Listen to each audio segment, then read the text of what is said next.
In this video, you will learn how to install Google Chrome on Ubuntu. Let's start.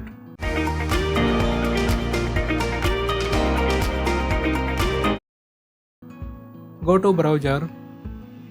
Here I am using Firefox and search for Google Chrome.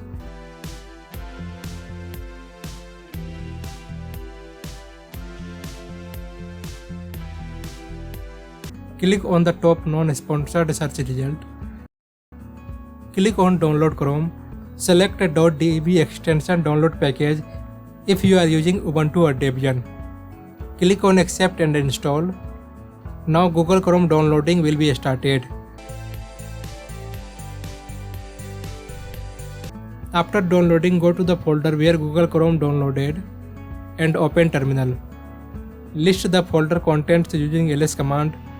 Now use the same command as appearing on the screen.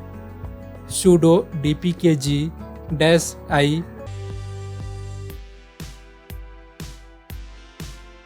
Google Chrome downloaded file name. Here I am doing a copy and paste for Google Chrome downloaded file name.